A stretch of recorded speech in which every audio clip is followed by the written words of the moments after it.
நீங்கள் இந்த மாதிரி ஒரு ரசம் வச்சுருக்கீங்களா? செஞ்சு பாருங்கள், சூப்பராக இருக்கும். கொண்டக்கடலை வேக வச்ச தண்ணியில் இன்றைக்கி நான் ரசம் செய்ய போகிறேன். இதே மாதிரி எந்த பயிர் வகைகளை வேக வச்சாலும் அந்த தண்ணி எக்ஸ்ட்ரா இருந்ததுன்னா இந்த மாதிரி ரசம் வச்சு சாப்பிட்டு பாருங்கள், ரொம்ப ரொம்ப சூப்பராக இருக்கும். பாருங்கள், இன்றைக்கி நான் கொண்டக்கடலை ப்ரௌன் சன்னா தான் எடுத்திருக்கேன். நல்லா வேக வச்சுட்டு தண்ணியை வடித்து எடுத்துக்கலாம். இது சுண்டல் செய்ய யூஸ் பண்ணிக்குவேன். இந்த தண்ணியில் வந்து ரசம் வைக்க போகிறேன். இந்த ரசம் வந்து ரொம்ப ரொம்ப சூப்பராக இருக்கும். நல்லா மசிய வேக வச்சுக்கோங்க, அப்போ தான் நல்லா ஜூஸ் இறங்கும்.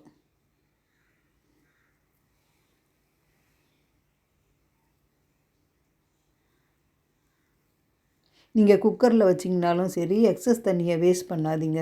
இந்த மாதிரி ரசம் வச்சுடுங்க. பாருங்கள், இது ரசத்துக்கு வந்து நீங்கள் எல்லாருமே எடுக்கிற மாதிரி 1 ஸ்பூன் சீரகம், 1 ஸ்பூன் மிளகு, ஒரு 10 பல் பூண்டு எடுத்திருக்கேன்.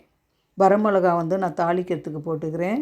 உங்களுக்கு வேணும்னா இதில் கூட மிக்சியில் கூட அடிச்சிக்கலாம். ஒரு எலுமிச்சை சைஸ் புளி, ஒரு வந்து தக்காளி, சின்ன தக்காளி எடுத்துக்க போகிறேன். பாருங்கள், இந்த சைஸ் தக்காளி. தக்காளி கொஞ்சம் எக்ஸஸாக இருந்தால் ரசத்துக்கு எப்போவுமே நல்லாயிருக்கும். நான் கொஞ்சம் ரசம் வைக்க போகிறேன், அதனால தான் ஒரு தக்காளி எடுத்திருக்கேன். ஃபஸ்ட்டு வந்து இதை கொரப்பாக அரைச்சி எடுத்துக்கலாம். பூண்டு, மிளகு, அப்புறம் சீரகத்தை வந்து கொரப்பாக அரைச்சிக்கோங்க. இப்போ செய்கிறது பார்க்கலாம். அடுப்பு பற்ற வச்சுட்டு பாத்திரம் வச்சுட்டேன். ஒரு 2 ஸ்பூன் எண்ணெய் போட்டுக்கிறேன். எண்ணெய் சூடானோடனே 1 ஸ்பூன் கடுகு போட்டுக்கலாம். கடுகு கொஞ்சம் வெடிக்கட்டும்.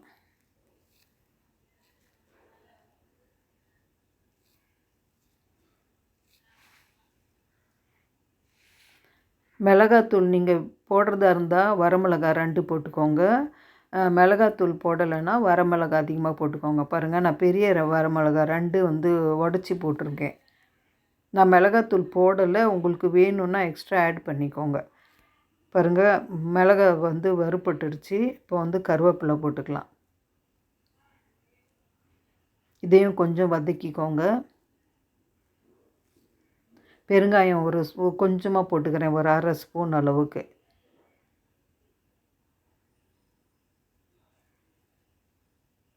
இப்போ நம்ம மிக்சியில் அரைச்சோம் இல்லையா, மிளகு, சீரகம், பூண்டு, இதை போட்டுக்கலாம். கொரப்பாக அரைச்சிக்கோங்க. இதையும் நல்லா கொஞ்சம் வறுத்துக்கலாம். ஃப்ளேம் வந்து மீடியமாகவே வச்சுக்கோங்க. தக்காளி வந்து மிக்சியில் நான் அரைச்சி போட்டுக்கிறேன். உங்களுக்கு இந்த மாதிரி வேண்டான்னா நீங்கள் கையிலே பிசைஞ்சிட்டு புளி தண்ணியோட கரைச்சி கூட வடித்து போட்டுக்கோங்க. இதை நான் அரைச்சிட்டு வந்துடுறேன்.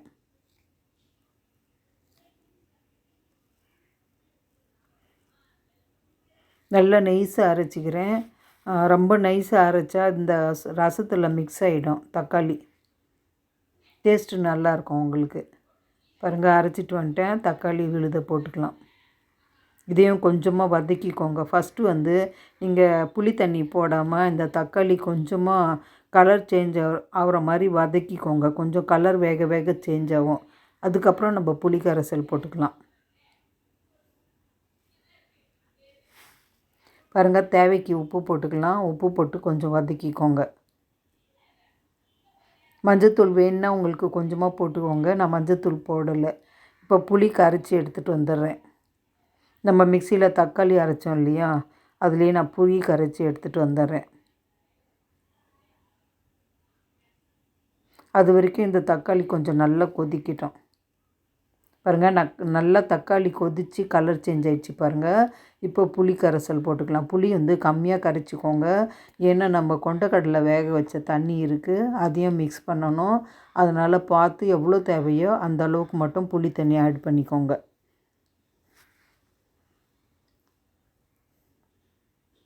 இப்போ வந்து நம்ம வேக வச்ச கொண்டக்கடலையில் இருக்கிற தண்ணி எல்லாமே வடித்து போட்டுக்கலாம். புளிப்பு வந்து நீங்கள் செக் பண்ணிக்கோங்க. புளி பத்தலைன்னா இன்னும் கொஞ்சம் நீங்கள் கரைச்சி கூட போட்டுக்கலாம். அதுக்கு தகுந்த மாதிரி நீங்கள் ரசம் வச்சுக்கோங்க. பாருங்கள், தண்ணி எல்லாமே வடிச்சிட்டேன். அவ்வளோதான். இது ஒரு கொதி வர வரைக்கும் தான் கொதிக்க வைக்கணும். இதில் வந்து கொஞ்சமாக கருவேப்பிலை, கொத்தமல்லி வந்து கடைசியாக கொஞ்சம் வாஷ் பண்ணிவிட்டு பிச்சு போட்டுக்கிறேன். இப்போ ரொம்ப கொதிக்க விடாதீங்க. ஒரே ஒரு கொதி வந்தால் அடுப்பு ஆஃப் பண்ணிடலாம்.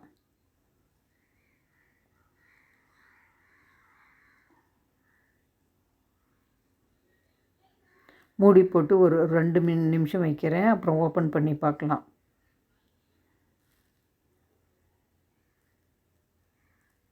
பாருங்கள் வியூவர்ஸ், ரசம் கொதிக்குது.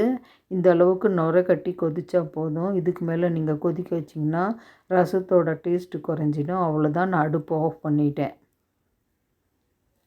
பாருங்கள், சூப்பரான இந்த ரசம் வந்து நீங்கள் தொட்டுக்கவே எதுவும் வேணாம். சும்மா ஒரு தேங்காய் சட்னி கூட நீங்கள் வச்சு தொட்டு சாப்பிட்லாம். இந்த ரசம் ரொம்ப ரொம்ப டேஸ்ட்டாக இருக்கும். இந்த மாதிரி ரசம் நீங்கள் எத்தனை பேர் செஞ்சுருக்கீங்க? எனக்கு கமெண்ட் பண்ணுங்கள். ஷேர் பண்ண மாட்டேங்கிறீங்க, கமெண்ட் பண்ண மாட்டேங்கிறீங்க. சப்ஸ்கிரைப் பண்ணுங்கள். செஞ்சு பாருங்கள், சூப்பராக இருக்கும்.